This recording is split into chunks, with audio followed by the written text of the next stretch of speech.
दोस्तों नमस्कार। स्वागत है आपका मेरे YouTube channel trade with Pushkar पे।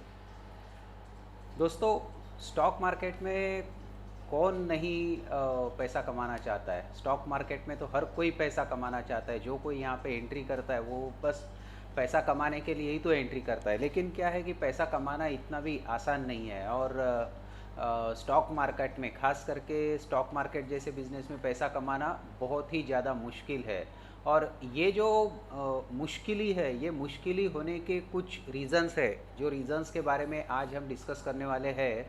और लगभग हम देखेंगे तो लगभग मोर देन 90% लोग स्टॉक मार्केट में जो है अपना पैसा वेस्ट करते हैं।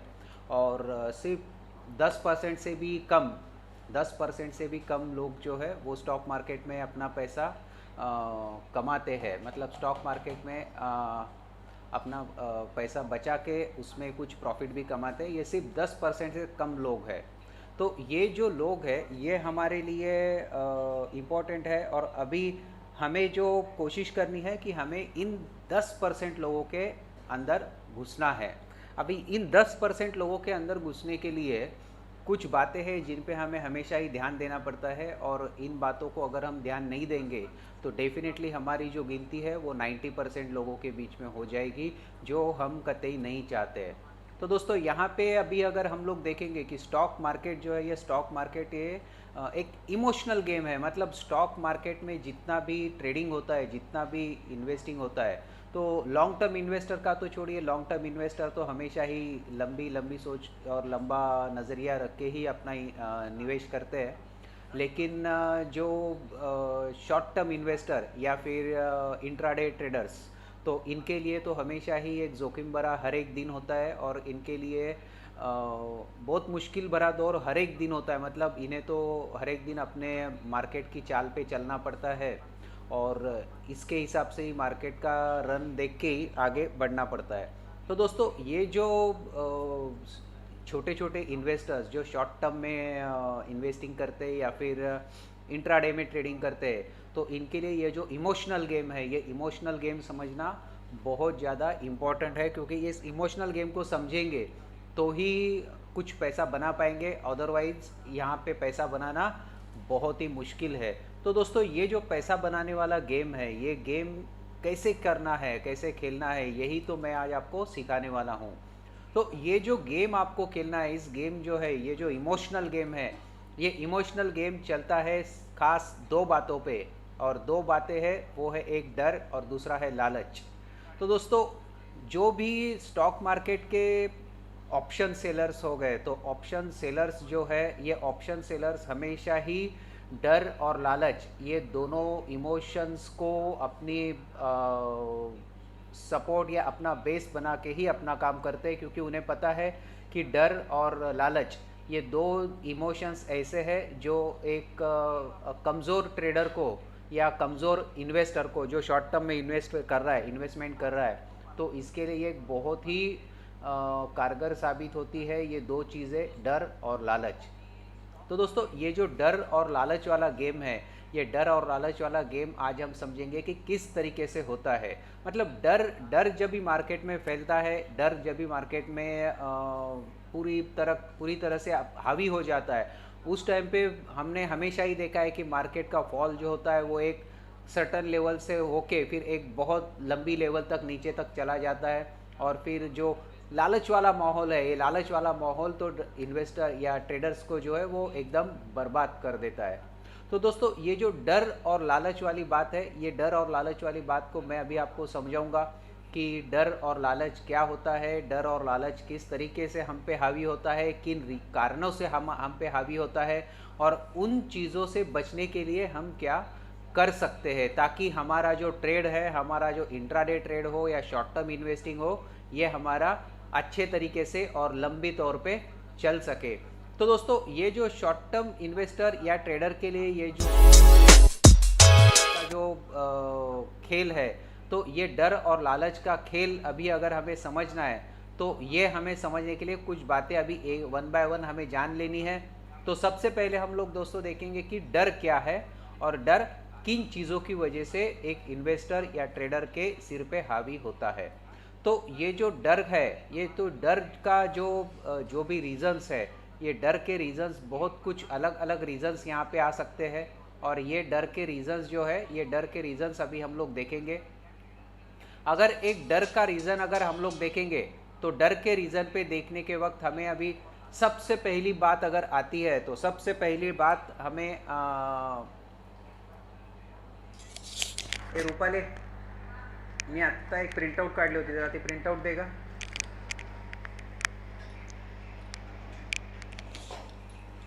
बंद करूँ.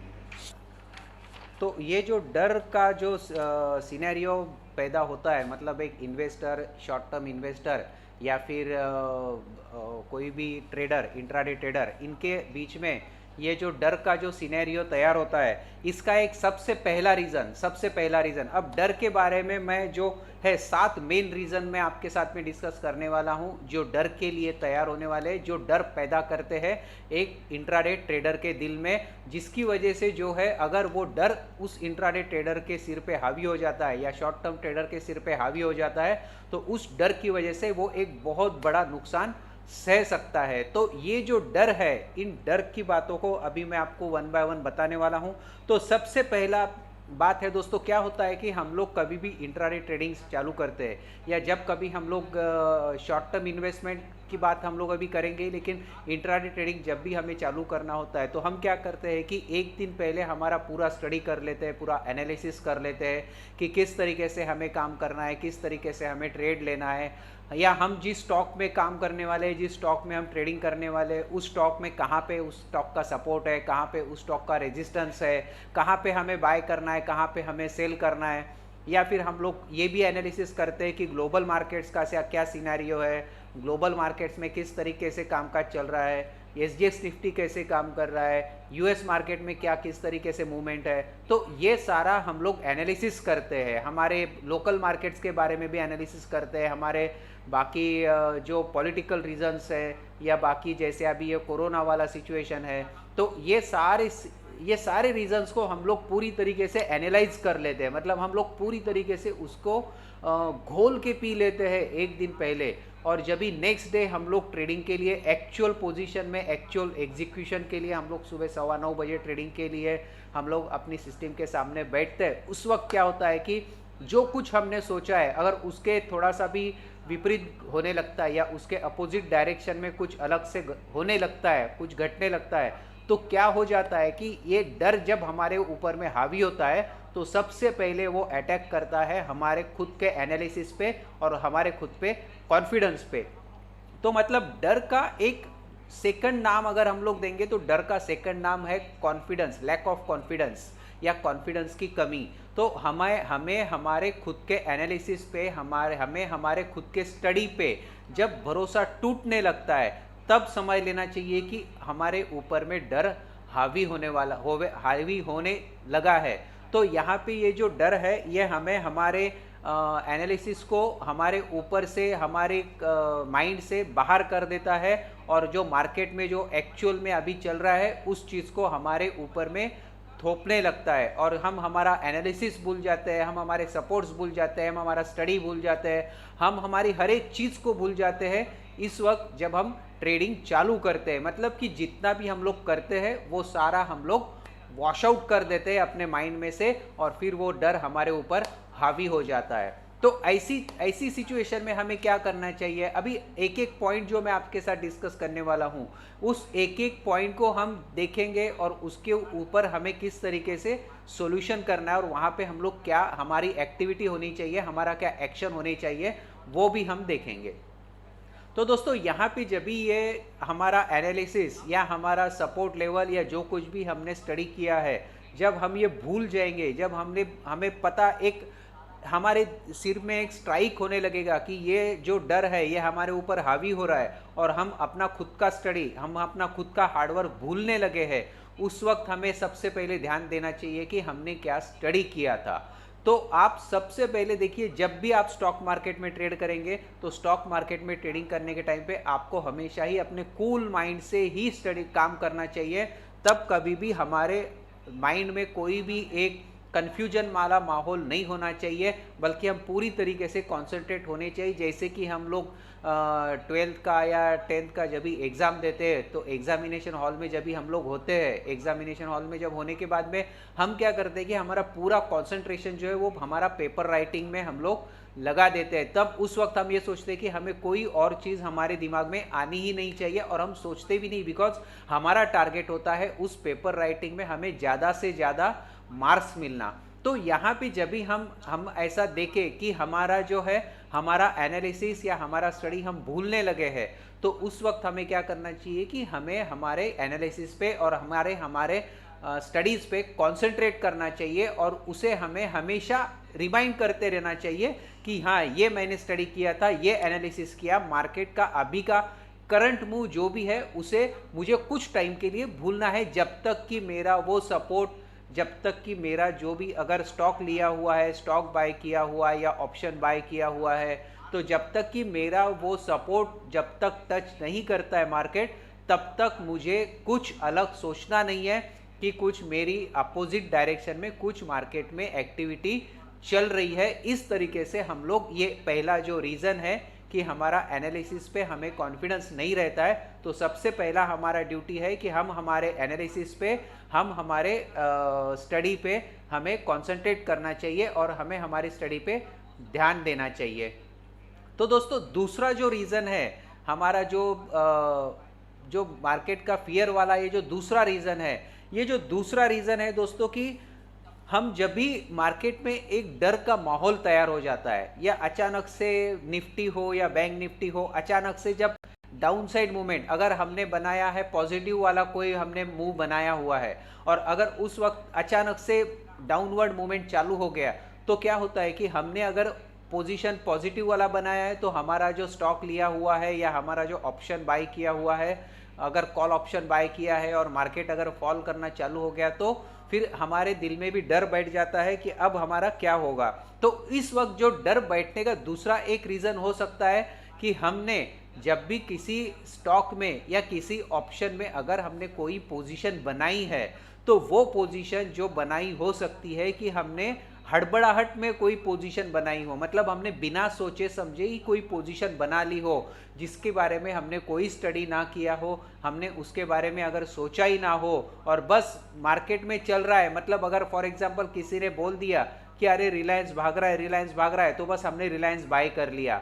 हमने कुछ देखा नहीं कि उसका सपोर्ट क्या है, उसका रेजिस्टेंस क्या है, वो अभी क्या लेवल पे है, कितना वॉल्यूम उसमें ट्रेड हो रहा है, या कितना मार्केट का डेप्थ क्या है उसका, उसमें कितने परसेंटेज ऑफ बायर्स कितने हैं, परसेंटेज ऑफ सेलर्स कितने हैं, फ्यूचर्स में उसका क्या पोजीशन है, ये कुछ भी हमने स्टडी नहीं किया, और बस हमने मार्केट में बस एक पॉजिटिव न्यूज़ आ गया, या फिर हमें किसी फेसबुक की हमने एक आधी पोस्ट में देख लिया, या हमें कोई व्हाट्सएप पे टिप्स आ गया, किसी ग्रुप में किसी ने बताया, इसके लिए हमने वो स्टॉक परचेस कर लिया, जो भाव पे मिल रहा है उसमें हमने परचेस कर लिया, और अब क्या हो गया कि अब मार्केट ने डाउनवर्ड मूवमेंट चालू कर दिया और फिर हम फंस गए। मतलब कि हमने जो स्टॉक आइडेंटिफाई किया या हमने जो ऑप्शन आइडेंटिफाई किया ट्रेड करने के लिए, वो हमने बिना सोचे समझे आइडेंटिफाई कर लिया, और वो बिना सोचे समझे हमने उसको परचेस कर लिया। अब हमने क्या हो गया कि हमने बिना सोचे समझे परचेस कर लिया और हम फंस गए। अब फंस गए तो नेचुरली क्या होगा कि आपको कुछ उसके बारे में पता ही नहीं है, मतलब आपका कोई उसमें स्टडी ही नहीं है कि वो कितना नीचे जा सकता है, अगर मेरे अपोजिट डायरेक्शन में वो चल रहा है तो वो कितना मूवमेंट दे सकता है, कहाँ पे जाके उसको सपोर्ट मिल सकता है, अगर आपने अगर उसको सेल किया हुआ है, शॉर्ट सेल किया है, या अगर आपने पुट बाय किया हुआ है, तो कितना ऊपर तक जाके रेजिस्टेंस फेस करके फिर से नीचे आ सकता है। मतलब ये कोई भी स्टडी हमने किया नहीं, और अब वो हमारी जो डायरेक्शन है, हमारा जो पोजीशन है, उससे अपोजिट डायरेक्शन में वो ट्रेड करने लग गया है। तो बस हम लोग परेशान हो गए, और फिर हमने क्या किया कि या तो हम अपना पोजीशन स्क्वेयर ऑफ कर लिया, या फिर हम लोग डर के हम लोग बस स्टॉप लॉस लगाना भूल गए, या हमने ट्रेडिंग ही नहीं किया या ट्रेड बंद कर दिया। मतलब इन शॉर्ट क्या है कि हमने वहां पे अपना लॉस बुक कर लिया। तो ये जो मेन एक सेकंड रीजन है कि हम बिना सोचे समझे कोई भी पोजीशन बना लेते हैं, तो ये एक रीजन है कि आप डर आपके ऊपर हावी हो जाता है बिकॉज ऑफ ओनली कि मार्केट का जो डायरेक्शन है वो आपके व्यू से या आपके स्टडी या आपके एनालिसिस से अलग मूवमेंट में जा रहा है, अलग डायरेक्शन में जा रहा है। तो इस सिचुएशन में आपको क्या करना चाहिए कि कभी भी आप किसी भी स्टॉक में अपना पोजीशन बनाइए, किसी भी स्टॉक में आप किसी भी ऑप्शन में आप अपना पोजीशन बनाइए, भले फिर वो कॉल साइड में हो या पुट साइड में हो, आप जो भी पोजीशन बनाइए वो पोजीशन आपको अच्छी तरह से एनालिसिस करके ही बनानी चाहिए, ना कि बस मार्केट में चल रहा है या फेसबुक पे देख लिया या व्हाट्सएप ग्रुप में देख लिया या किसी ने टिप दे दी और आपने वहां पे एंट्री कर ली। तो ये एकदम से गलत सी बात है कि आप बस हड़बड़ाहट में कोई पोजीशन ले लेते हो बस बिकॉज ऑफ ओनली कि आपके अकाउंट में पैसा पड़ा हुआ है और बस आपको आज ट्रेड करना है। मतलब हम बस ट्रेडिंग के चक्कर में, प्रॉफिट के चक्कर में मार्केट के किसी भी स्टॉक को उठा के, किसी भी ऑप्शन को उठा के अपना पोजीशन बना लेते हैं और फिर फंस जाते हैं। तो हमेशा ही हमें अपना पोजीशन बनाने के टाइम पे ये चीज़ ध्यान रखनी चाहिए कि जिस किसी स्टॉक में आप अपना पोजीशन बना रहे हो या जिस किसी ऑप्शन में आप अपना पोजीशन बना रहे हो या फिर भले वो कॉल साइड में हो या पुट साइड में हो, हमेशा ही आपको उसी ऑप्शन में या उसी स्टॉक में अपना पोजीशन बनाना चाहिए जिसके बारे में आपको जानकारी हो, जिसके बारे में आपका स्टडी हो, जिसके सपोर्ट आपको पता हो। अगर वो डाउन आता है तो कौन से लेवल से आके उसको बाउंस मिल सकता है, या अगर आपका सेल का पोजीशन लेना है आपको तो वो कितना ऊपर जाके कहाँ पे वो रेजिस्टेंस फेस करके अपना यू टर्न मार के नीचे आ सकता है। तो ये सारा स्टडी जिस स्टॉक में या जिस ऑप्शन में हो उसी ऑप्शन या स्टॉक में आपको एंट्री करनी चाहिए। इस तरीके से आप ये जो सेकंड नंबर का डर है, इस डर को आप कंट्रोल कर सकते हो। जो तीसरा जो हमारे डर का जो रीजन है दोस्तों, ये तीसरा रीजन है आपने कोई भी पोजीशन बनाई है, मतलब आपने भले किसी स्टॉक में पोजीशन बनाई है या किसी आपने कॉल या पुट में पोजीशन बनाई है, तो ये जो आपने पोजीशन बनाई है इस पोजीशन का टाइमिंग या उसका लेवल आपने पहले से डिसाइड नहीं किया और आपने एक हाई लेवल पे जाके, जैसे कि एक एग्जांपल अगर मैं देना चाहूं तो पिछले 4 दिन से जो है अगर रिलायंस इंडस्ट्रीज अगर आपका 1900 रुपए से लेके 2000 रुपए तक आ गया अब क्या हो गया कि 2000 रुपए तक आ गया, तो जब से ये 1920, 1930, 1940 एक रन दिखाना इसने चालू किया 4 दिन कंटिन्यूस में,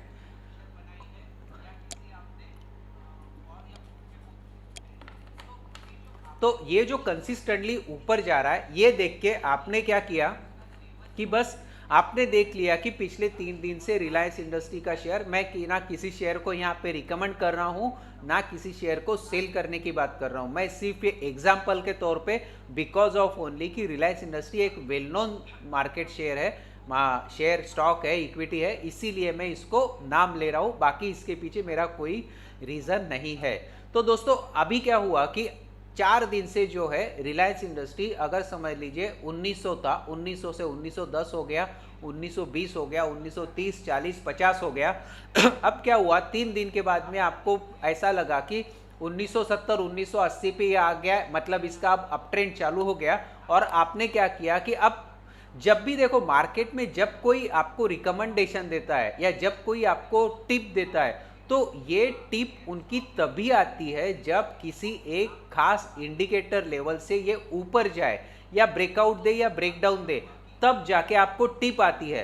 तो ये जो टिप मार्केट में आती है या फिर ये जो रिकमेंडेशन मार्केट में आया है, अब ये जो रिकमेंडेशन या ये टिप जो मार्केट से आपने उठाई तो इसको आपने हड़बड़ाहट में बस बाय कर लिया, ये नहीं देखा कि आपने किस लेवल पे उसको बाय किया है, कौन सी लेवल सही है जहां पे आप उस कॉल को या उस पुट को या फिर उस स्टॉक को कौन सी प्राइस पे बाय करना सही है या कौन सी प्राइस पे सेल करना सही है, ये आपने देखा नहीं और एक हाई लेवल पे जो है आपने अपनी पोजीशन बना ली। अब क्या हो गया कि मार्केट ने एक निगेटिव डायरेक्शन दिखा दिया। अब मार्केट ने निगेटिव डायरेक्शन दिखा दिया तो क्या हो गया कि आपका ये जो स्टॉक है या पुट ऑप्शन या कॉल ऑप्शन है, ये मार्केट के साथ साथ ये भी जो है गलत डायरेक्शन में चलना चालू हो गया।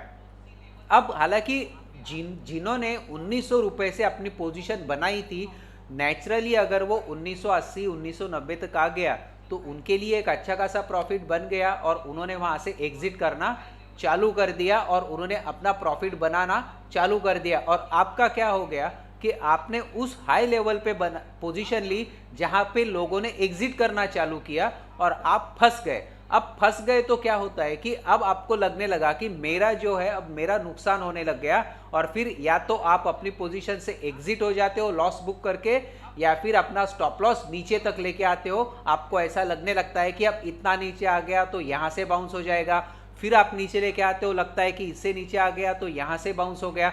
ऐसा सोचते सोचते सोचते जो है आप अपना लॉस बढ़ाने लगते हो और इससे जो है एक बड़ा लॉस मार्केट में हो जाता है आपका और फिर आप परेशान हो जाते हो। तो दोस्तों इस सिचुएशन को आप कैसे कंट्रोल कर सकते हैं? तो यहाँ पे आपको हमेशा ही देखना होगा कि जिस किसी स्टॉक के बारे में आपको रिकमेंडेशन आ रहा है, मैं ये नहीं कहता कि रिकमेंडेशन को नज़रअंदाज करना चाहिए, रिकमेंडेशन के हमें ध्यान देना चाहिए, हमेशा ही ध्यान देना चाहिए, टिप्स पे नहीं। मैं टिप्स की बात कभी नहीं करूंगा, कभी भी व्हाट्सएप ग्रुप के या फेसबुक के टिप्स पे कभी ध्यान मत दीजिए। जो भी आपको आपका जो भी स्टॉक ब्रोकर है, आपका स्टॉक ब्रोकर आपको हमेशा ही अच्छा देने का ही कोशिश हमेशा करेगा। आपका जो भी कोई स्टॉक ब्रोकर होगा, भले आपका एंजल ब्रोकिंग है, शेयर खान है, या फिर आपका जो भी कोई स्टॉक ब्रोकर है, वो आपको because you are the client, आप उनके क्लाइंट हो, तो आपको वो हमेशा ही एक सही ट्रेड देने का कोशिश करेगा। लेकिन इसका मतलब भी ये नहीं है कि उसने रिकमेंड कर दिया तो आपने अपना पोजीशन बना लिया, तो ये भी नहीं है। तो आपको जब अगर पोजीशन बनानी है, आपके पास रिकमेंडेशन आ गया, तो आप उस चीज को एक 15 मिनट के चार्ट पे या 5 मिनट के चार्ट पे स्टडी कर लीजिए। मेरे YouTube चैनल पे मैं हमेशा ही इस स्टडी को हमेशा ही बताते रहता हूं कि किस तरीके से 15-20 मिनट में हम लोग किसी भी चार्ट को जो है, किसी भी स्टॉक को या कॉल या पुट ऑप्शन को हम लोग स्टडी कर सकते हैं। ये मैंने अपने YouTube वीडियोस में बताया हुआ है, आप वहां पे जाके उसको देख सकते हो। तो जो भी रिकमेंडेशन आपके पास आया है, आप उस चीज को अच्छी तरीके से ऑब्जर्व कर लीजिए। आप देखिए कि अगर समझ लीजिए रिलायंस इंडस्ट्री बाय का रिकमेंडेशन आपके पास आया है, एग्जांपल मैं दे रहा हूं आपको, अगर रिलायंस इंडस्ट्री किसी ने आपको बाय का रिकमेंडेशन दिया है 1980 पे, और अभी वो आपने अगर चार्ट पे देखा कि ये 1900 से लेके इसका बाउंस बैक चालू हुआ, 1980 पे आपके पास रिकमेंडेशन आया है, भले सामने वाले ने टारगेट आपको 2020 का 2040 का दिया होगा, लेकिन आपको चार्ट पे और आपकी स्टडी पे दिख रहा है कि इसका 2000 के लेवल पे या 2010 की लेवल पे इसका रेजिस्टेंस है। तो आपको बाय 1980 1990 पे नहीं करना चाहिए, बिकॉज आपको पता है कि आपके बाई करने के बाद में तुरंत ही कुछ टाइम पे उसका रेजिस्टेंस आने वाला है, और जैसे ही रेजिस्टेंस आएगा, अब जिस किसी ने डाउन लेवल में, नीचे की लेवल में जब भी इसने बाउंस बैक किया था, उस लेवल में जिस किसी ने अपना पोजीशन बनाया होगा, डेफिनेटली रेजिस्टेंस की लेवल पे वो अपना पोजीशन से एग्जिट करेगा, अपना प्रॉफिट बांधेगा। तो आप वहां पे फंस सकते हो। उस टाइम पे आपका क्या ड्यूटी बनता है कि वहां पे आपने अपने जो भी आपने स्टॉक सेलेक्ट किया हुआ है, जो भी आपने अपना ऑप्शन सेलेक्ट किया हुआ है, उस ऑप्शन का रेजिस्टेंस आपको देखना चाहिए, और उस रेजिस्टेंस लेवल के मिनिमम 2% नीचे आपको उसको बाई करना है, अगर आप इक्विटी में है तो। अगर आप मतलब स्टॉक में ट्रेडिंग कर रहे हैं तो, अगर आप ऑप्शंस में ट्रेडिंग कर रहे हैं तो मिनिमम आपके टारगेट, जो भी रिकमेंडेशन का टारगेट आपको मिला है, उससे मिनिमम आपको 10 to 15% डाउन में ही आपको जो है आपको अपना पोजीशन बनाना है। ये मैं आपको थंब रूल बता रहा हूं। इसका एक्चुअल जो अगर आपको एकदम नेक टू नेक बात करनी है तो आप जरूर वहां पे ध्यान रखना है कि आपको सपोर्ट पे बाय करना चाहिए। लेकिन अगर आप चाहते हो कि रिकमेंडेशन के टाइम पे आपको बाय करना है, तो आपको स्टडी करके मिनिमम 10 से 15% की लेवल की नीचे की लेवल पे टारगेट से जब हो तभी आपको बाय करना चाहिए, और उस टाइम पे बाय करने के बाद में आपका टारगेट मैक्सिमम 5%, मतलब कि जो भी आपका रेजिस्टेंस लेवल है वहां से लेके और आपके रिकमेंडेशन लेवल, इसके बीच में आपका टारगेट सिर्फ 30% का होना चाहिए। 30% का मतलब क्या है, मैं 30% आपको अमाउंट में नहीं बता रहा हूँ। 30% का मतलब है, अगर आपका टारगेट, अगर रिकमेंडेशन आपका 1980 पे है, और अगर आपका जो टारगेट है जिसने किसी ने आपको रिकमेंड किया है, उसने अगर आपको टारगेट दिया हुआ है 2010 का, मतलब लगभग 15% का। तो ये 15% का टारगेट है और 1980 पे आपको बाय का रिकमेंडेशन है, तो आप बाय कर सकते हो। 1980 पे आपको बाय करने के बाद आपका जो टारगेट होना चाहिए वो 10 रुपए का, मतलब 30 रुपए का आपका रिकमेंडेशन वाले का टारगेट है, तो आपका जो प्रॉफिट बुकिंग वाला टारगेट होना चाहिए वो 10 रुपए का, मतलब उससे 30%। अब 1990 आने के बाद में आपको सेल करना चाहिए क्या? नहीं। 1990 पे जब आएगा तो आप अपना स्टॉप लॉस को ट्रेल करके 90 पे लेके जाइए और होल्ड कीजिए। फिर अगर टारगेट 2000 2010 आता है तो वहां पे आप एग्जिट हो सकते हो। इस तरीके से आप जो है, ये तीसरा जो मैंने आपको बताया कि हाई लेवल पे पोजीशन बनाने का एक जो ऑप्शन है, ये चीज मैंने आपको बताई कि कभी भी किसी भी स्टॉक में या ऑप्शंस में आप हाई लेवल पे कभी भी पोजीशन ना बनाएं। हमेशा ही कोई भी रिकमेंडेशन हो या कोई भी आपका स्टॉक या ऑप्शन हो, उसको हमेशा ही आप चार्ट पे स्टडी कीजिए, उसका डेटा देखिए, ऑप्शन चेन डेटा को एनालिसिस कीजिए, उसके बाद में ही उसको कोशिश कीजिए कि सपोर्ट लेवल पे आप अपना पोजीशन बनाएं, ताकि आपका जो स्टॉप लॉस है वो स्टॉप लॉस कम से कम हो और आपको ज़्यादा से ज़्यादा टारगेट मिल सके। तो दोस्तों, इसके बाद में जो अगला चौथा रीज़न है, ये अगला चौथा जो रीज़न है इसमें, ये आपको जब डर लगता है, अगर आपकी एनालिसिस या आपकी स्टडी से अपोजिट डायरेक्शन में जब मार्केट रन करना चालू होता है, तो आपको जब डर लगता है तो उस डर का एक रीज़न होता है कि अगर आपने अपनी पोजीशन अपनी कैपेसिटी से ज़्यादा बनाई हो। अब कैपेसिटी से ज़्यादा का मतलब क्या है, आप इसे समझ लीजिए। अगर समझ लीजिए आपके अकाउंट में अगर समझ लीजिए 10,000 रुपये है, आप इंट्राडे ट्रेड कर रहे हो और आपने क्या किया कि नॉर्मली जो लेवल पे होता है, कि मैं जो हमेशा ही रिकमेंड करता हूं कि जो भी आपके पास कैपिटल है उससे उसका मैक्सिमम 5% आप लॉस बेयर करने का पोजीशन रखिए। उससे ज़्यादा का लॉस एक्चुअल में देखा जाए तो 2% से ज़्यादा का लॉस कभी भी बुक नहीं करना चाहिए, लेकिन फिर भी वोलाटाइल मार्केट में 5% अगर देखेंगे तो 5% से ज़्यादा का लॉस कभी भी बुक नहीं करना चाहिए, मतलब उससे ज़्यादा वाला रिस्क नहीं लेना चाहिए। तो अगर समझ लीजिए आपका 10,000 रुपये का आपका कैपिटल है और आपका ब्रोकर अगर आपको लिवरेज दे रहा है, मतलब मार्जिन दे रहा है 10 टाइम्स, तो क्या हुआ, आपने जो है 10,000 के सामने 1 लाख रुपए का ट्रेड ले लिया। अब आपने 10,000 के सामने 1 लाख का ट्रेड तो ले लिया, लेकिन 1 लाख का ट्रेड लेने के बाद में आपको ये पता होना चाहिए कि 1 लाख का ट्रेड लेने के बाद जो भी ऑप्शन में या जो भी इक्विटी में आपने अपनी पोजीशन बनाई है, वहां पे अगर आपकी पोजीशन के अपोजिट डायरेक्शन में सिर्फ 1% भी अगर वो स्टॉक या वो ऑप्शन अपोजिट डायरेक्शन में रन करे, मतलब सिर्फ 1%, तो आपको समझना चाहिए कि ये आपके कैपिटल से 10% का लॉस है, बिकॉज आपने 10 टाइम्स ज्यादा का पोजीशन बनाया है। इसका मतलब क्या है कि आपने अपनी कैपेसिटी से ज्यादा पोजीशन बनाई है। अब उस वक्त क्या है कि ये आपको भी पता होता है कि मेरा 1% भी अगर मेरे अपोजिट डायरेक्शन में जाए तो मेरा 10% का लॉस होगा, ये आपको पता है। और जब डायरेक्शन अपोजिट हो जाता है तो आपके दिल में डर बैठना चालू हो जाता है और फिर आप परेशान हो जाते हो, आपका बीपी बढ़ने लगता है और आप सोचने लगते हो कि क्या मैं एग्जिट कर लूं, मैं बाहर निकल जाऊं, यहां से अपना लॉस बुक कर लूं। और यहां पे जो है आप परेशान होके इस डर को अपने सिर के ऊपर हावी कर लेते हो और यहां पे आप वापस से अपना लॉस बुक कर लेते हो। मतलब क्या है कि आपने अपना कैपेसिटी देखा नहीं। आपका कैपेसिटी कितना है, 10,000 के कैपिटल के सामने सिर्फ 500 रुपए का लॉस उठाने का आपका कैपेसिटी है। अब ये 500 के सामने आपका लॉस कितना दिख रहा है आपको, 10,000 रुपया। 1 लाख का 1% मतलब 1,000 रुपया, मतलब 500 के सामने आपको अपना लॉस दिख रहा है 1,000 रुपया, मतलब आपके लॉस बेयरिंग कैपेसिटी से डबल लॉस आपको दिख रहा है। ये आपने देखा नहीं और आपने अपना पोजीशन बना लिया। तो दोस्तों, यहाँ पे हमें हमेशा ही एक चीज देखना चाहिए कि इस चीज को अवॉइड करने के लिए हमें हमेशा ही अपना पोजीशन अपने लॉस बियरिंग कैपेसिटी के हिसाब से ही बनानी चाहिए, ताकि हम बिना डरे वहां पे कुछ समय तक मार्केट में सस्टेन हो सके, ताकि जब एक सपोर्ट लेवल पे अपना स्टॉक या ऑप्शन आ जाए वहां तक हम सस्टेन करें, तो वहां से बाउंस बैक हो तो हमें या तो हमारी बाइंग लेवल पे हम एग्जिट कर पाए या फिर हम प्रॉफिट बुक कर पाए। तो दोस्तों ये एक हमने रीज़न देखा जो जिसका सॉल्यूशन भी मैंने आपको बताया। इसके बाद में जो एक रीज़न है दोस्तों, ये एक रीज़न है कि आपका मनी मैनेजमेंट सही ना हो तो भी डर आप पे हावी हो सकता है। अब मनी मैनेजमेंट ये बहुत बड़ा चैप्टर है, मैं आपको एक छोटा सा इसमें बता रहा हूँ यहाँ पे कि आपका अगर मनी मैनेजमेंट का मतलब क्या है कि आपके अगर अकाउंट में 1 लाख रुपया है, फॉर एग्जांपल आपके अकाउंट में 1 लाख रुपया है ट्रेडिंग करने के लिए।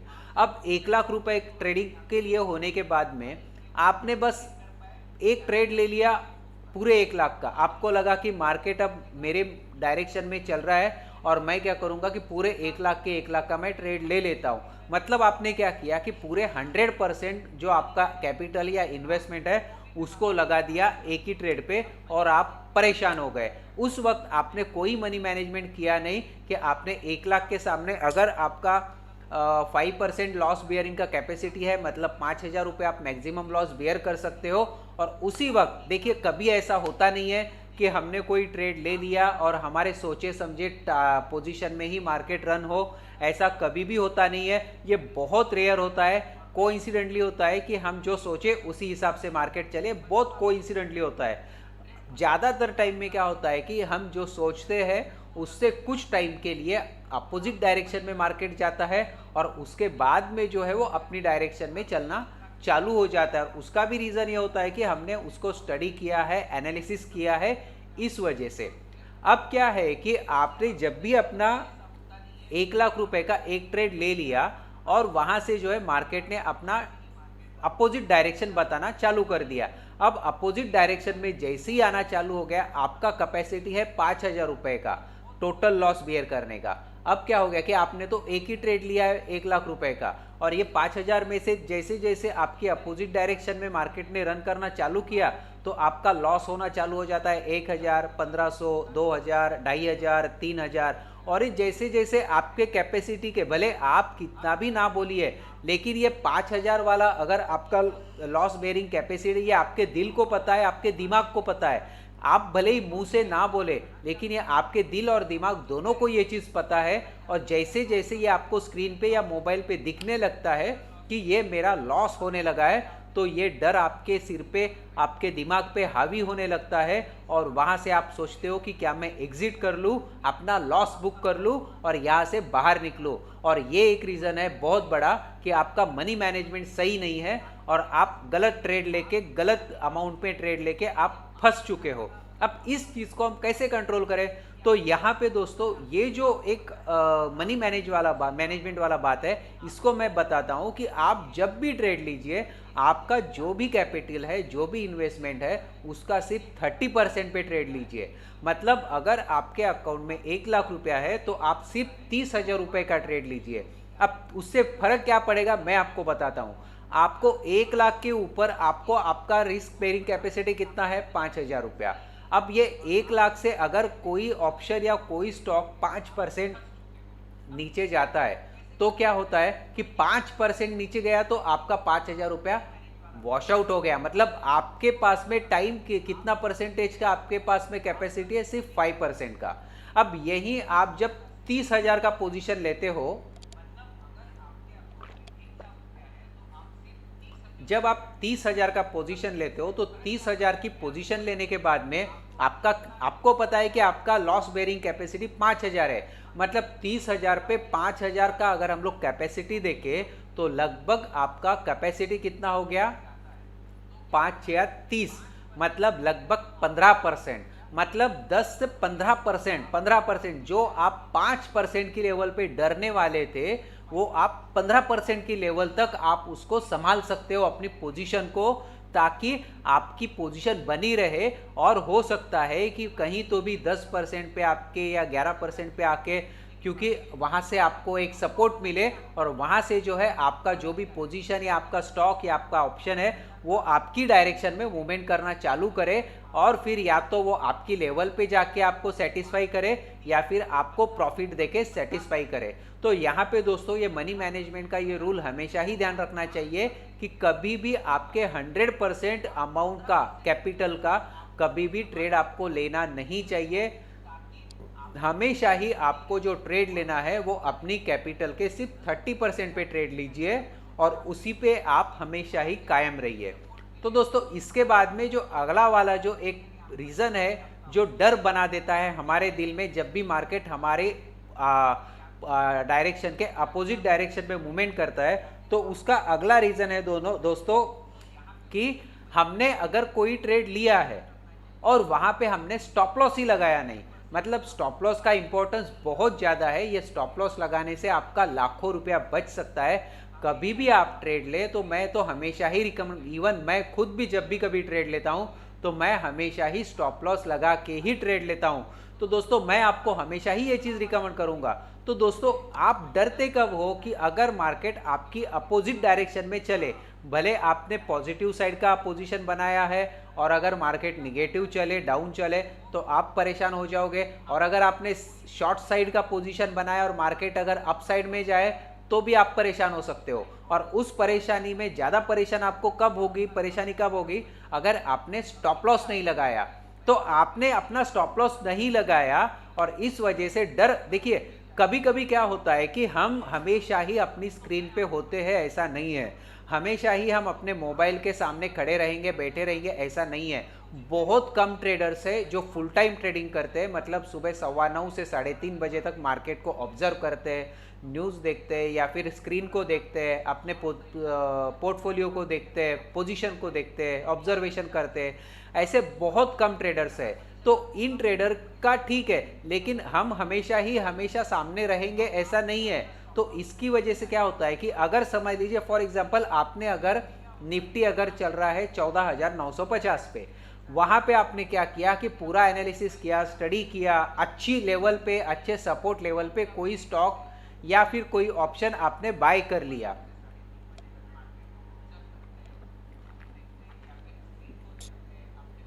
अब आपने वो बाय तो सही लेवल पे कर लिया और वहाँ पे आपने अपना पोजीशन भी सही लेवल पे बना लिया, और अचानक से कोई काम आ गया जिसकी वजह से जो है आप अपने स्क्रीन से हट गए या मोबाइल से हट गए, और अचानक से आपको पता चला या मैसेज आ गया और आपको किसी ने बताया अरे निफ्टी जो है वो 50 पॉइंट डाउन हो गया, 70 पॉइंट डाउन हो गया, 14,900 के नीचे आ गया, और आप परेशान हो जाओगे। मतलब डर आपके ऊपर हावी होना चालू हो जाएगा। बिकॉज उसका रीज़न क्या है?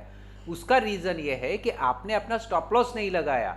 आपने अगर समझ लीजिए आपने अगर 1950 की लेवल पे आपने बाई कर लिया, एक समझ लीजिए रिलायंस इंडस्ट्री आपने 1980 में बाई किया और आपने सही लेवल पे बाई किया, आपने ये भी सोचा कि ये मेरा सपोर्ट है, यहाँ से नीचे जाएगा तो ज़्यादा नहीं जाएगा, 2-5 रुपए जाएगा, लेकिन ऊपर जाएगा तो 2025 तक जाएगा। ये सोच के आपने अपना पूरा स्टडी एनालिसिस करके इसको बाई किया। लेकिन एक गलती क्या हो गई आपकी कि आपने स्टॉप लॉस नहीं लगाया। बिकॉज हमेशा ही पॉजिटिव चीज होती है ऐसा नहीं है, हमेशा ही आपके डायरेक्शन में बात होती है ऐसा कभी होता नहीं है, कुछ ना कुछ तो गलत हो ही जाता है। तो आपने ये सोच के अपना ट्रेड ले लिया कि मैंने तो बहुत अच्छा स्टडी किया है, अच्छा एनालिसिस किया है, तो कुछ गलत होगा ही नहीं, और अपनी स्क्रीन से हट गए और अचानक से आपको पता चला कि निफ्टी जो है 50-70 पॉइंट डाउन हो गया। अब मैं क्या करूं, परेशान हो गए। और आपने क्या सोचा कि अब देखो रिलायंस कितना चल रहा है, अब तो रिलायंस चल रहा है 1950 रुपया, मैंने तो बाई किया 1980 पे, मतलब 30 रुपए का लॉस। परेशान हो गए, डर आप पे हावी हो गया और आपने वहां पे 30 रुपए का लॉस बुक कर लिया और एग्जिट हो गए। तो इसका रीजन क्या है कि आपने स्टॉप लॉस नहीं लगाया। अगर समझ लीजिए आपने 1980 पे बाई किया और 1970 का आपको पता है 2-5 रुपए ही नीचे जाएगा ना, ठीक है, आपके स्टडी के हिसाब से तो 10 रुपए पे स्टॉप लॉस लगा लीजिए ना, क्या तकलीफ है। आपने 1980 पे स्टॉप बाई किया, 1970 पे स्टॉप लॉस लगा दिया। अब अगर किसी वजह से अगर वो आपके डायरेक्शन के अपोजिट में जाता भी है तो 1970 पे आपका स्टॉप लॉस हिट हो जाता और 10 रुपए का लॉस बुक करके आप उस ट्रेड से बाहर आ जाते। मतलब आपका लॉस हो के भी कितना होता, 10 रुपया। अब क्या हो गया कि आपने स्टॉप लॉस नहीं लगाया तो आपका 10 रुपए की जगह पे स्टॉप लॉस कितना हो गया, 30 रुपया। ऊपर से आप परेशान हो गए, वो अलग, ट्रेडिंग के ऊपर से भरोसा टूटेगा वो भी अलग, स्टडी के ऊपर में गारंटी टूटेगी वो अलग। मतलब इस एक गलती की वजह से आपके कई सारे नुकसान आप खुद कर लेते हो। तो दोस्तों इसके लिए हमेशा ही जब भी कभी आप ट्रेड ले उसको हमेशा ही स्टॉप लॉस लगाइए, भले आपके हिसाब से जो भी सही बनता हो। ऐसा हमेशा ही ज़रूरी नहीं है कि आप पूरा स्टडी करके या पूरा एकदम एनालिसिस करके ही स्टॉप लॉस लगाइए। एक्चुअली में लगाना चाहिए। जो भी आपका स्टॉप लॉस होता है एक्चुअली स्टॉप लॉस होता है हिट ना हो इसलिए। हिट होने वाला स्टॉप लॉस हो तो कोई फायदा ही नहीं है स्टॉप लॉस लगाने का। स्टॉप लॉस होता इसलिए है कि उस लेवल तक मार्केट जाए ना, लेकिन ज़्यादा लॉस भी ना हो, वहाँ से बाउंस हो जाए और आपको आपका टारगेट मिले। तो आपने जो भी स्टडी किया होगा या एनालिसिस किया होगा या आपका जो भी आपका लॉस बियरिंग का कैपेसिटी होगा, उस कैपेसिटी के लेवल के एक 5-10% नीचे आप स्टॉप लॉस लगा दीजिए। फॉर एग्जांपल अगर 2000 रुपये लॉस करने का आपका कैपेसिटी है तो 1500 की लेवल तक जहाँ तक आपका रेट आता है वहाँ पे स्टॉप लॉस लगा दीजिए और फिर आप आराम से अपना काम कीजिए। इससे क्या होगा कि इन केस अगर भगवान ना करे अगर गलत डायरेक्शन में अगर मार्केट चले तो क्या होगा कि आपका जो है स्टॉक का स्टॉप लॉस हिट हो जाएगा और एक लिमिटेड लॉस पे आप अपनी पोजीशन से एग्जिट हो जाओगे और वहाँ पे जो है आपको कम से कम लॉस होगा और आप ट्रेड में बने रहोगे। तो ये एक रीज़न था दोस्तों इंपॉर्टेंट डर का जो आपके ऊपर में हावी हो सकता है। उसके बाद का जो रीज़न है दोस्तों डर का, जो 7वां रीज़न है, ये 7वां रीज़न है दोस्तों सोशल मीडिया और न्यूज़ चैनल के ऊपर से हमें जो भी इंफॉर्मेशन मिलती है। अब कुछ लोगों को आदत होती है दोस्तों, मुझे भी शुरू में थी, कुछ लोगों को आदत होती है कि सोशल मीडिया और सोशल मीडिया मतलब जैसे फेसबुक हो गया, ट्विटर हो गया, लिंक्डइन हो गया या फिर व्हाट्सअप हो गया, मतलब यहाँ पे बहुत ज़्यादा एंगेज रहते हैं, कंसिस्टेंटली एंगेज रहते हैं और या फिर किसी न्यूज़ चैनल को कंटिन्यूसली वॉच करते हैं। मतलब आपने एक ट्रेड ले लिया, अगर आपने फॉर एग्जांपल अगर आपके पास में सिर्फ 10,000 का पोजीशन है या 25,000 का पोजीशन है, लेकिन आप उसके लिए आप जो है पूरा दिन भर आप वॉच कर रहे हो और उस वॉचिंग में क्या होता है कि जब भी कभी ऐसा हल्का सा मूवमेंट आ जाता है, अब किसी भी न्यूज़ चैनल पे, भले वो बिजनेस चैनल हो, किसी भी न्यूज़ चैनल पे एक पैनलिस्ट नहीं रहता है, उनके पैनल में 10 लोग रहते हैं, 10 एनालिस्ट उसके पैनल में रहते हैं, तो वो हर एक आदमी अपनी अलग राय देता है, अपना अलग एनालिसिस आपको बताता है और हर एक आदमी अपना अलग लेवल बताता है। अच्छा, लेवल अलग तो बताता है ये बात अलग है, लेकिन हर एक एनालिसिस जो है, हर एक एनालिस्ट जो है वो हर एक एनालिस्ट अलग अलग टाइम पे अपनी राय बताता है, अलग अलग टाइम पे अपनी सलाह देता है। मतलब मार्केट सिर्फ 50 पॉइंट ही गिरेगा। आप ध्यान दीजिए, अगर 14,950 पे अगर निफ्टी चल रहा है तो आएगा वो नीचे 14,900 या 14,880 तक ही आएगा, 50-70 पॉइंट ही गिरेगा। लेकिन 10 अलग अलग एनालिस्ट, 10 अलग अलग पैनल के लोग हर 15 मिनट पे या 10 मिनट के बाद आके अपना लेवल और अपना टारगेट देंगे डाउन साइड का, हर 15 मिनट पे आके अपना लेवल और टारगेट देंगे डाउन साइड का। इस वजह से क्या होगा, ये एक दिमाग पे हैमरिंग जैसा काम करता है। मतलब आप कोई भी चीज़ जितनी ज़्यादा बार सुनेंगे उतनी ज़्यादा बार उसका इफेक्ट अपने दिमाग पे होता है। ये आपने देखा होगा कि कभी भी, एक एग्जांपल अगर मैं आपको बताऊं तो जैसे बीच में जो है मैगी नूडल्स में जो कीड़े मकोड़े निकले थे मैगी नूडल्स में, तो उस वक्त क्या हो गया था कि बहुत सारा ये हो गया था कि मैगी खरीदना नहीं, ये नहीं वो नहीं। अब उस वक्त मैगी ने क्या किया, नेस्ले जो है मैगी की कंपनी, तो मैगी ने अपनी जितने भी एडवर्टाइजमेंट टेलीविजन पे चल रहे थे उसका 4 गुना या 3 गुना एडवर्टाइजमेंट चालू कर दिया, अलग अलग टाइप में एडवर्टाइजमेंट चालू कर दिया और ब्रांडिंग करना चालू कर दिया। अब ये जो ब्रांडिंग करना चालू कर दिया, इस वजह से क्या हुआ कि लोगों के दिमाग में मैगी अच्छा है ये हैमरिंग होने लगा। मतलब जितना आप अच्छा नहीं है ये सुन रहे थे, उससे ज़्यादा आप सुनने लगे कि अच्छा है, और इस वजह से अच्छा नहीं है ये सोच आपकी दबने लगी और फिर आप जो है मैगी को खरीदने लगे मार्केट में। इसी तरीके से जब भी ये अगर छोटा सा फॉल आता है तो क्या होता है कि मार्केट में ये अलग अलग पैनल पे अलग अलग एनालिस्ट जो है ये अलग अलग अपनी राय बताते हैं अलग अलग टाइम पे, और उस वजह से दिमाग पे हैमरिंग चालू हो जाता है और वहाँ पे जो है आपका पैनिक बढ़ जाता है, आप टेंशन में आ जाते हो, डर जाते हो और अपनी पोजीशन से एग्जिट कर लेते हो, मतलब लॉस बुक करके। तो ये जो है,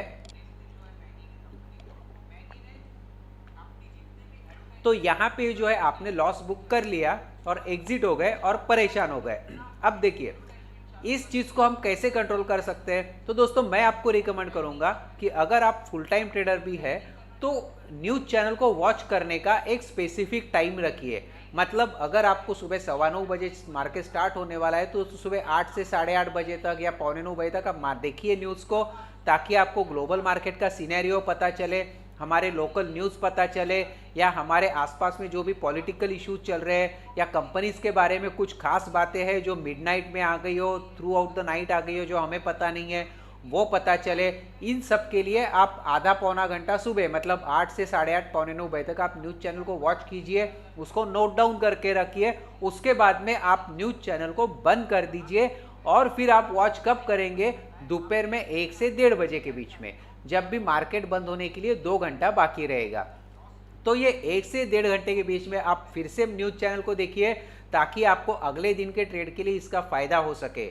और फिर एक बीच में कब करना है? अगर अचानक से अगर मार्केट में कोई अचानक से कोई फॉल आ जाए या अचानक से कोई बहुत बड़ा उछाल आ जाए, तो उस टाइम पे रीजन देखने के लिए कि ऐसा क्यों हुआ है, ये रीजन देखने के लिए बिजनेस चैनल को देख लीजिए, ना कि फेसबुक या व्हाट्सएप या ट्विटर, बल्कि बिजनेस चैनल को देखिए। वहां पे आपको एक सही जानकारी मिलेगी कि अचानक से जो मार्केट में मूवमेंट आई है, भले वो पॉजिटिव साइड में हो या निगेटिव साइड में हो, ये अचानक से जो मूवमेंट मार्केट में आया है इसका रीजन क्या है। तो इसके लिए आपको इन 3 टाइम में ही न्यूज चैनल को देखना चाहिए या सोशल मीडिया को देखना चाहिए। इसके अलावा आप किसी भी न्यूज चैनल या सोशल मीडिया को इंट्राडे ट्रेडिंग के बीच में ना देखें। ये मेरा आपको रिकमेंडेशन रहेगा न्यूज अपने ऊपर से डर को कम करने के लिए। तो दोस्तों यहाँ पे हमने देखा कि डर के बारे में, कि डर किस किस प्रकार से डर आपके ऊपर हावी हो सकता है और किस किस प्रकार से आप उस डर से आप कंट्रोल पा सकते हो, जिसकी वजह से आप अपना लॉस बचा सकते हो और अच्छे से अच्छा प्रॉफिट कर सकते हो। आगे अभी हम लोग देखेंगे दोस्तों कि लालच क्या है। मतलब एक तो हो गया डर, दूसरा है लालच। अब लालच और डर ये दो एक बेस है ऑप्शन सेलर्स को पैसा कमाने के। इन्हीं के जरिए ये आपका पैसा अपनी जेब में लेते हैं, ये इन्हीं के जरिए आपको ठगते हैं, इन्हीं के जरिए। मतलब ये ठगना भी नहीं है दोस्तों, ये उनका नॉलेज है, ये उनका स्टडी है, उनका एनालिसिस है। क्योंकि आफ्टर ऑल स्टॉक मार्केट ये 80% साइकोलॉजी का गेम है और यहाँ पे मैक्सिमम जो काम है ये इमोशंस पे और साइकोलॉजी पे ही चलता है, जिसका फायदा ये लोग उठाते हैं। और ये उनका अपना नॉलेज है, उनका अपना टेक्नोलॉजी है, उनका स्टडी है, उनका खुद का एक्सपीरियंस है। ये अपना एक्सपीरियंस यूज करके आपका पैसा लेते हैं, इसमें कोई गलत नहीं है। और अगर कल को हम इस पे कंट्रोल करके हम उनका पैसा ले तो उसमें गलत नहीं होगा, क्योंकि हम अपना स्टडी, अपना नॉलेज, अपना एक्सपीरियंस यूज करके हम उस चीज को कंट्रोल कर रहे हैं। तो दोस्तों ये जो नेक्स्ट वाली बात है ये लालच की है। अब दोस्तों अगर हम लालच के बारे में अगर देखेंगे तो लालच के बारे में कुछ बातें हैं जिनकी वजह से लालच पैदा होता है हमारे बीच में। सबसे पहली बात है दोस्तों कि मार्केट के ट्रेंड के विपरीत दिशा में हमने अगर पोजीशन बनाई है। मतलब फॉर एग्जांपल अगर समझ लीजिए 3, 4, 5 दिन से मार्केट का ट्रेंड अपवर्ड है, या पिछले 6 महीने से या 3 महीने से जो है मार्केट का ट्रेंड अपवर्ड है, अब पोजीशन जो है मार्केट की अपसाइड में दिखा रही है, मार्केट अप ट्रेंड में है, और बस आपने खुद के एनालिसिस पे ओवर कॉन्फिडेंस। अब लालच का दूसरा काम ओवर कॉन्फिडेंस, दूसरा नाम ओवर कॉन्फिडेंस भी है। जैसे मैंने आपको बताया डर का दूसरा नाम कॉन्फिडेंस की कमी है, उसी तरीके से लालच का दूसरा नाम ओवर कॉन्फिडेंस है। मतलब क्या कि हम ओवर कॉन्फिडेंट हो गए कि अरे निफ्टी तो 15,000 पे आ गया, अब 15,000 से तो इसको नीचे आना ही है, अब मुझे पक्का पता है इससे ऊपर तो जाएगा ही नहीं, यहाँ से नीचे ही आ जाएगा, ये मुझे पक्का पता है। और यहाँ से जो है मैं अपना डाउन का पोजीशन बना लूंगा, मैं पुट खरीदी कर लूंगा, या मैं किसी स्टॉक में जो है शॉर्ट सेलिंग करूंगा, या मैं शॉर्ट साइड का पोजीशन बनाऊंगा। ये आपका ओवर कॉन्फिडेंस हो गया और आपने क्या किया कि अपवर्ड डायरेक्शन के मार्केट में आपने डाउनवर्ड वाला पोजीशन बना लिया। मतलब क्या हो गया कि आप मार्केट की डायरेक्शन के अपोजिट डायरेक्शन में अपना पोजीशन बना रहे हो। और उस वक्त क्या हो गया कि मार्केट ऑलरेडी अप ट्रेंड में चल रहा है, ऑलरेडी अपवर्ड ट्रेंड है मार्केट में। अगर ये अपवर्ड ट्रेंड है तो एक इंट्राडे ट्रेडर को हमेशा ही मार्केट के ट्रेंड के साथ ही चलना चाहिए, ना कि मार्केट के अपोजिट ट्रेंड में। अगर सुबह उठने के बाद में मार्केट अगर दिखता है आधे घंटे के बाद में अप ट्रेंड में है तो अप ट्रेंड में चलो, अगर कुछ 2 घंटे के बाद में दिख रहा है कि एक रेजिस्टेंस को टच कर लिया, वहां से डाउन साइड चालू हो गया तो डाउन साइड में चलो। सिंपल सी बात है, इंट्राडे ट्रेडर को हमेशा ही मार्केट के ट्रेंड के हिसाब से ही अपनी पोजीशन बनानी चाहिए, ना कि अपोजिट डायरेक्शन में। बिकॉज आप जो भी पोजीशन बना रहे हो, अगर आप इंट्राडे ट्रेडर हो तो आप अपनी पोजीशन को आज दोपहर में 3:15 साढ़े 3 बजे स्क्वायर ऑफ करने वाले हो, तभी आप एक इंट्राडे ट्रेडर कहलाओगे। अगर आप ये करोगे कि आज ले रहा हूं और आज मेरा टारगेट नहीं आया तो मैं कल तक वेट करूंगा, तो आप इंट्राडे ट्रेडर नहीं हो। आप इंट्राडे ट्रेडर तभी हो जब आप सुबह की आपकी पोजीशन को आज दिन के खत्म होने से पहले अपनी पोजीशन को स्क्वायर ऑफ करो, भले फिर वो प्रॉफिट में हो या लॉस में हो। आपके पास में आज दोपहर में 3:30 बजे के बाद में कोई पोजीशन नहीं बचनी चाहिए। आपका पूरा जो पोर्टफोलियो वो नील होना चाहिए, और आप इंट्राडे ट्रेडर हो तो आपके पास में सारी पोजीशन स्क्वायर ऑफ करके आप सुकून से रहे। यही इंट्राडे ट्रेडर का खासियत है। और क्या होता है कि आपने अपनी पोजीशन मार्केट के अपोजिट डायरेक्शन में बना ली। अब आपने ये सोचा कि 15,000 से तो निफ्टी नीचे जाएगा, और मैंने क्या किया कि 14,800 का पुट खरीदी कर लिया। अब 14,800 का पुट खरीदी किया और मैंने ये सोचा, या फिर मैंने HDFC बैंक में जो है मैंने शॉर्ट पोजीशन बना ली, या रिलायंस इंडस्ट्री में मैंने शॉर्ट पोजीशन बना ली। अब क्या हो गया कि मार्केट जो है 15,000 का रेजिस्टेंस क्रॉस किया और 15,000 की लेवल पे जो है वो तगड़ा कॉल राइटिंग था और 15,050 की लेवल पे चला गया। अब जैसे ही 15,050 की लेवल पे चला गया निफ्टी, तो क्या हो गया कि ये जो भी शॉर्ट सेलर्स थे 15,000 की लेवल पे, सॉरी कॉल सेलर्स थे, अब ये कॉल सेलर जो है ये परेशान हो गए, क्योंकि 15,000 की लेवल को क्रॉस किया तो ये नुकसान में आ गए। अब ये परेशान हो गए तो इन्होंने क्या किया कि अपना शॉर्ट कवरिंग चालू कर दिया, मतलब अपनी पोजीशन को स्क्वायर ऑफ करना चालू किया। इस वजह से क्या हुआ कि उनको मार्केट में बाय करना पड़ा अपनी पोजीशन को। अब जब इन्होंने बाय करना चालू किया तो ये जो मार्केट 15,050 पे था वो 15,075 पे गया, 80 पे गया, 15,100 पे गया, और आपने क्या किया है 14,800 का पुट खरीदा है। अब 14,800 का पुट अगर आपने खरीदा है तो जैसे जैसे ये एक 5-5 पॉइंट ऊपर मार्केट बढ़ रहा है तो आपके पुट का प्राइस डाउन होते जा रहा है और आपका लॉस बढ़ते जा रहा है। मतलब क्या कि आप अपने एनालिसिस पे या अपने स्टडी पे ओवर कॉन्फिडेंट हो गए हो। देखिए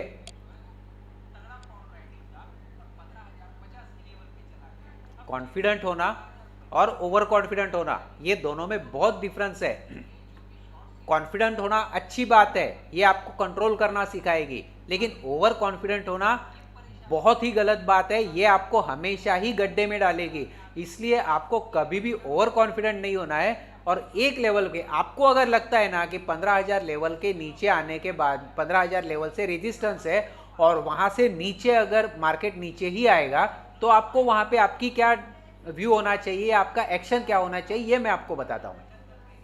अगर आपको आज लगा कि आज जो है निफ्टी जो है 14,980 पे क्लोज हुआ है और 15,000 का उसको रेजिस्टेंस है, 15,000 की लेवल से नीचे आएगा, अब आपको क्या करना है 15,000 की लेवल पे आपको ऑब्जर्व करना है।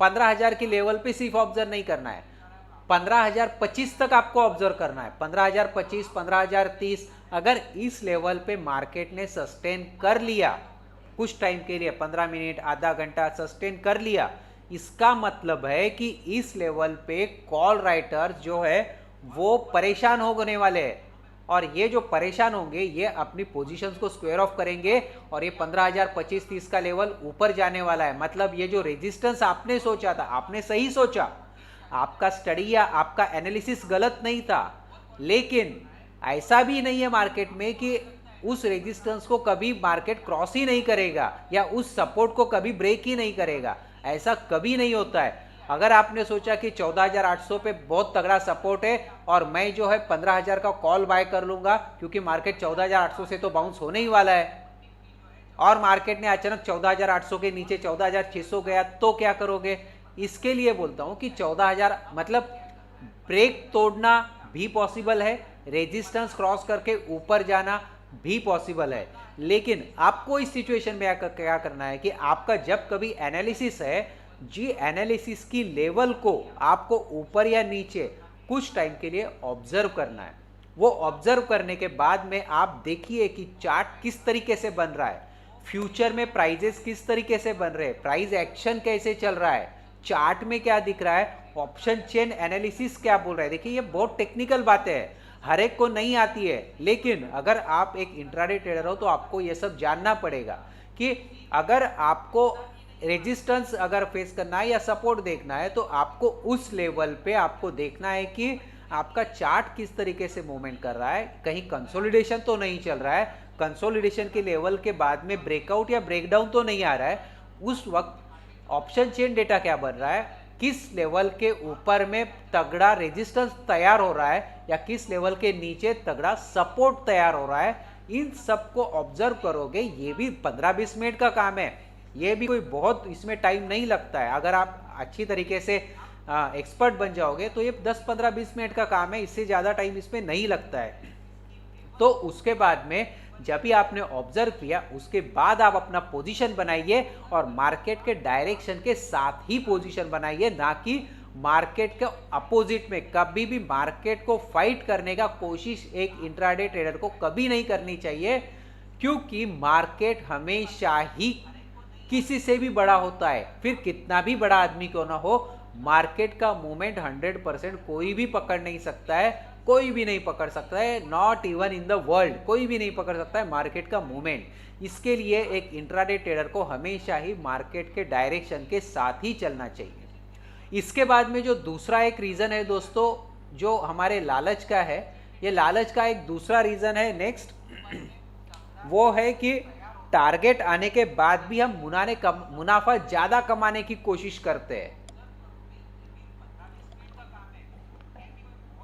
मतलब क्या कि फॉर एग्जांपल अगर आपने रिलायंस इंडस्ट्री बाय कर लिया 1980 पे, अब आपका टारगेट है 2000 रुपया।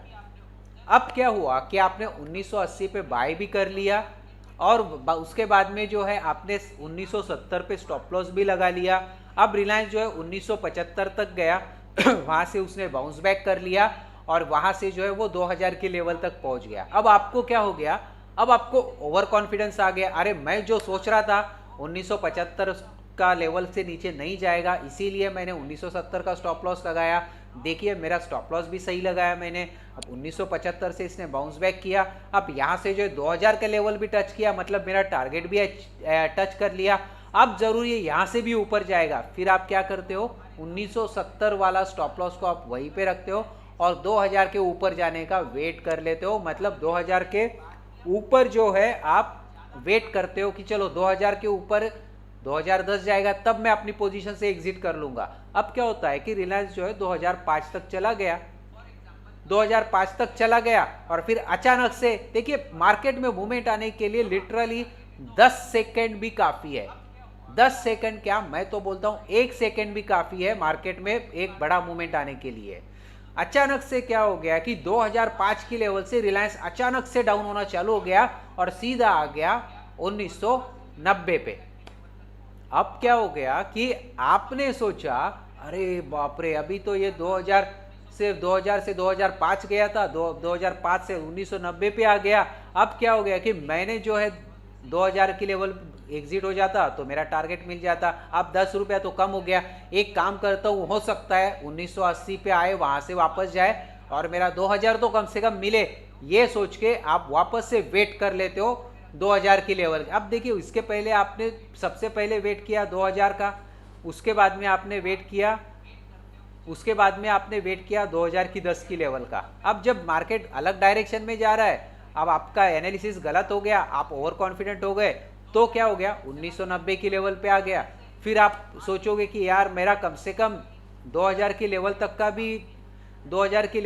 भी मेरा प्रॉफिट हो जाता तो भी ठीक है, और आपने वेट कर लिया। अब जो है ऑलरेडी निगेटिव डायरेक्शन चालू हो चुका था, 1990 से वो आ गया 1980। अब क्या हो गया, आपकी बाइंग लेवल पे आ गया। फिर आपने सोचा यार इतना टाइम मैंने वेट कर लिया, अब मेरे को तो 1 रुपया भी प्रॉफिट नहीं हो रहा है। एक काम करता हूँ, पहली बारी में 1975 तक गया था, फिर बाउंस हुआ था, तो मैं एक काम करता हूँ 1975 तक की लेवल पे मैं रुकता हूँ, वहां से हो सकता है कि बाउंस बैक हो जाए, तो मुझे 2000 नहीं कम से कम 1990 तो मिले, 10 रुपया तो मिले। ये सोच के आप फिर वेट कर लेते हो। फिर जो है रिलायंस 1975 1974 पे गया और फिर और नीचे जाता चला गया और फाइनली अल्टीमेटली क्या होगा, 1970 पे आपका स्टॉप लॉस हिट हो गया और आपने लॉस बुक कर लिया। मतलब आपका ओवर कॉन्फिडेंस आपको खा गया। ये एक रीजन है, डर आपके मन में आ गया। अब ये डर नहीं, लालच आपके मन में आ गया। अब ये लालच का आपका नुकसान है। अब इस चीज को आप कैसे सह सकते हो, इस चीज को आप किस तरीके से कंट्रोल कर सकते हो? तो यहाँ पे हमेशा ही आपको आपका टारगेट हमेशा ही ध्यान रखना चाहिए और उस टारगेट पे जितना हो सके आप अपने आप को एग्जिट कर लीजिए, क्योंकि आपने जो अपना पहला टारगेट बनाया वो टारगेट आपका बिल्कुल अपने दिमाग और अपने दिल से सही बनाया था और उसी टारगेट पे आपको स्टक होना चाहिए और वहां पे आपको एग्जिट कर लेनी चाहिए। ये है इस बात का सॉल्यूशन। तो दोस्तों इसके आगे वाला जो पॉइंट है, इसके आगे वाला पॉइंट है कि स्टॉप लॉस लगाए बिना ट्रेड करना। अब भी मैंने आपको बताया कि टारगेट लगाए बिना ट्रेड करना। अब मैं आपको बता रहा हूं कि स्टॉप लॉस लगाए बिना ट्रेड करना मतलब क्या, कि आपने क्या किया, आपने एक अच्छा खासा एनालिसिस किया, स्टडी किया किसी भी स्टॉक को या ऑप्शन को बाय या सेल करने का, और आपने वही एग्जांपल हम लोग फिर से लेते हैं कि 1980 पे रिलायंस इंडस्ट्री बाय किया। अब आपका पूरा कॉन्फिडेंस है कि 1975 के नीचे ये जाएगा ही नहीं, स्टॉप लॉस क्यों लगाऊं, ऐसे जाएगा ही नहीं, मेरा इतना अच्छा स्टडी है, इसके पहले 10 बार ये 1975 से बाउंस बैक कर चुका है, तो वो थोड़ी नीचे जाएगा। और आपने स्टॉप लॉस नहीं लगाया और आपने अपना ट्रेड डाल दिया। अब क्या हो गया कि 1980 पे बाय करने के बाद में 1982 गया, 83 गया, 85 गया, आपको कॉन्फिडेंस आ गया कि हाँ हाँ मेरा एनालिसिस एकदम सही है, यहाँ से तो ऊपर ही जा रहा है। 1990 गया, एकदम आप कॉन्फिडेंट हो गए। 1995 गया, अब आप ओवर कॉन्फिडेंट भी हो गए। और फिर क्या हो गया, 1995 से अचानक से मार्केट में फॉल आ गया और ये सीधा 1970 चला गया। देखिए मैं ये जो आपको बता रहा हूं ये कोई मैं स्टोरी नहीं बता रहा हूं, मार्केट में आप कई चार्ट को निकाल के देखिए, 1 मिनट के चार्ट को निकाल के देखिए, 1 मिनट में मार्केट में निफ्टी ने 100 200 पॉइंट का फॉल दिया हुआ है या अपसाइड भी दिया हुआ है। बैंक निफ्टी ने तो 1 मिनट में 300 400 पॉइंट्स का डाउन या अपसाइड मूवमेंट बताया हुआ है पास्ट में, और ये फैक्ट है, ये है। तो इन फैक्ट को हम नजरअंदाज कर लेते हैं सिर्फ अपने ओवर कॉन्फिडेंस से कि नहीं मेरा एनालिसिस एकदम परफेक्ट है, मेरे एनालिसिस के हिसाब से जा रहा है, और हम ओवर कॉन्फिडेंस में आके हम लोग स्टॉप लॉस नहीं लगाते हैं और फिर ट्रेड ले लेते हैं, और ट्रेड लेने के बाद में अचानक से कोई फॉल आ जाता है, और फिर या फिर अगर हमने डाउनसाइड का मूवमेंट बताया तो अचानक से कोई अपवर्ड मूवमेंट आ गया। अगर हमने 1980 पे सेल किया हुआ है, अचानक से 2000 चला गया तो 20 रुपया लॉस। तो ये एक रीजन है, इसका सॉल्यूशन सिंपली यही है कि जब भी कभी आप ट्रेड ले, जैसे मैंने आपको पिछले एक रीजन में बताया, आपको टारगेट सेट करना चाहिए। तो जब भी कभी आप ट्रेड ले, आपको अपना स्टॉप लॉस हमेशा ही ध्यान रखना चाहिए और स्टॉप लॉस को बाकायदा लगाना चाहिए, ताकि अगर लॉस भी हो तो लिमिटेड हो, जिससे कि आप संभल सको और अगला ट्रेड आप ले सको, अदरवाइज आप इस मार्केट से बाहर फेंके जाओगे। तो दोस्तों ये एक रीजन था जिसका जो लालच जो है ये हमारे मन में जागने से हम अपना नुकसान कर लेते हैं। इसके बाद में जो अगला रीजन है दोस्तों, ये जो अगला रीजन अभी मैं आपको बता रहा हूं कि स्टॉप लॉस को ट्रेल ना करना। अब स्टॉप लॉस को ट्रेल ना करने का मतलब क्या है?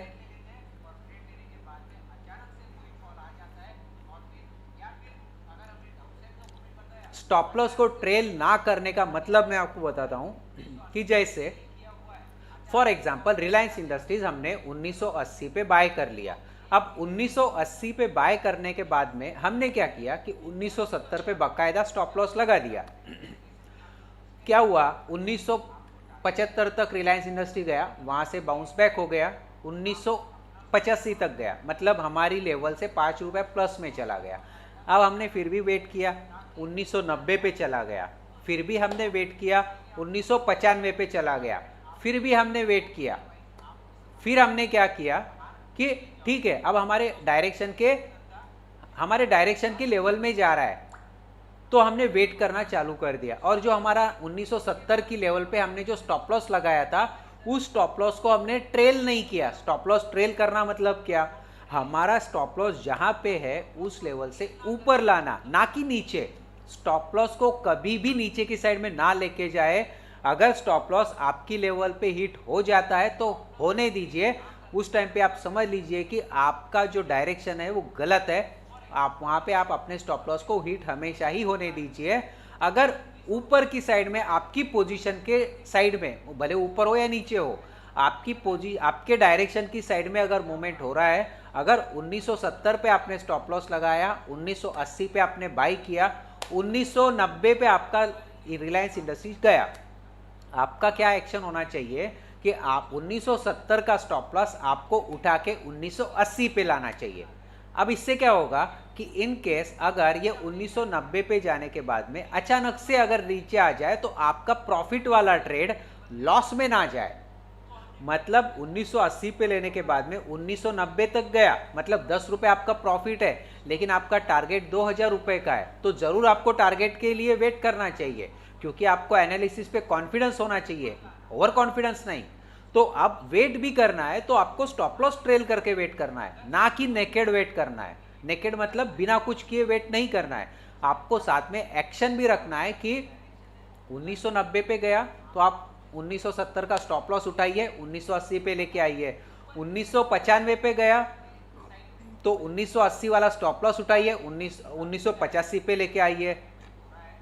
अब 1990 के 95 के बाद में 2000 पे गया तो दो ऑप्शन है आपके पास में, या तो आपका टारगेट आ गया आप एग्जिट हो जाइए, या सीधा आपका स्टॉप लॉस 1990 85 से उठा के 1995 पे लेके आइए। इस वजह से क्या होगा कि या तो आपका अगर इनकेस 2000 से ये अगर रिवर्स मूवमेंट मारे, अगर ये आपके अपोजिट डायरेक्शन में आ जाए तो क्या होगा कि 1995 पे आपका स्टॉप लॉस हिट हो जाएगा और आपका 15 रुपया प्रॉफिट बुक हो जाएगा। ध्यान रखिए, यहां पे मैं आपको 15 रुपए प्रॉफिट बुक होने की बात कर रहा हूं, ना कि लॉस। अगर यही आपने अगर अपना स्टॉप लॉस को ट्रेल नहीं किया होता तो क्या होता कि ये 1995 आने के बाद में 1990 भी आ सकता है, 1980 भी आ सकता है, 70 भी आ सकता है। तो आप प्रॉफिट वाला ट्रेड को लॉस में कभी नहीं लेके जाना चाहिए, बल्कि अपने स्टॉप लॉस को ट्रेल करके ऊपर लेके जाना चाहिए। ये एक रीजन है जो हमें लालच से बचा सकता है। इसके बाद में जो अगला रीजन है दोस्तों, तो इसके बाद में ग्रीड वाला जो हमारा अगला रीजन है, मतलब लालच वाला जो अगला रीजन है, वो रीजन है दोस्तों कि सोशल मीडिया या न्यूज चैनल पे हद से ज्यादा भरोसा करना।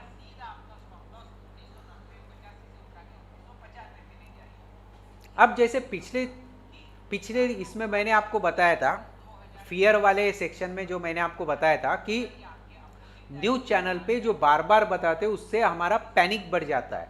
तो इसी तरीके से न्यूज चैनल आपको पैनिक की बजाय लालच भी पैदा कर सकता है। देखिए, न्यूज चैनल दोनों काम करते हैं, सोशल मीडिया दोनों काम करते हैं। मार्केट जब डाउन जाता है तो ये पैनिक फैलाते हैं, मार्केट जब अप जाने लगता है तो आपका लालच भी बढ़ाते हैं, और इसी का फायदा ऑप्शन सेलर्स उठाते हैं, जिससे आपको नुकसान हो सकता है। तो यहां जो अब जब भी मार्केट समझ लीजिए 14,950 पे और 15,000 पे आ गया, तो न्यूज में क्या करेंगे कि अलग अलग पैनल के लोग अलग अलग टाइम पे आएंगे और बोलेंगे कि आप 15,100 का टारगेट है। कोई आएगा बोलेगा 15,150 का टारगेट है, कोई आएगा बोलेगा 15,200 तक जा सकता है, या कोई और आएगा बोलेगा अब ये तो लाइफ टाइम हाई को भी क्रॉस कर लेगा। इस वजह से क्या होता है कि आपने खुद जो स्टडी किया है कि 15,000 पे निफ्टी का रेजिस्टेंस है, 15,050 की लेवल से हो सकता है कि निफ्टी रिटर्न आ सकता है। ये आप अपना एनालिसिस को भूल जाते हो।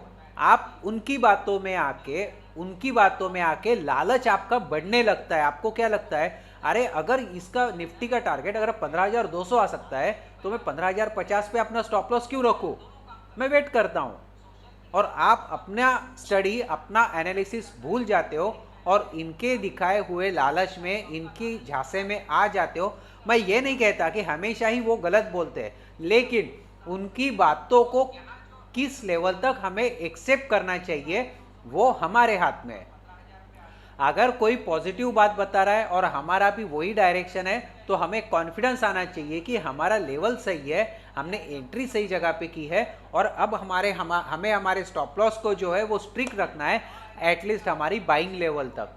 फिर हम लोगों को अपना स्टॉप लॉस धीरे धीरे धीरे ऊपर लेके जाना है, ना कि स्टॉप लॉस हटा देना है। स्टॉप लॉस हटाने का मतलब है कि हम ओवर कॉन्फिडेंस में आ गए। स्टॉप लॉस हटाना नहीं है, स्टॉप लॉस ट्रेल करके हम ऊपर ऊपर ऊपर लेके जाएंगे ताकि हमें जो है प्रॉफिट हो उस न्यूज के बेस पे। ये जो एक लास्ट वाला रीजन मैंने आपको बताया न्यूज चैनल वाला, इसको भी आप हमेशा ही ध्यान में रखिए और इस तरीके से हम अपने लालच पे भी काबू पा सकते हैं।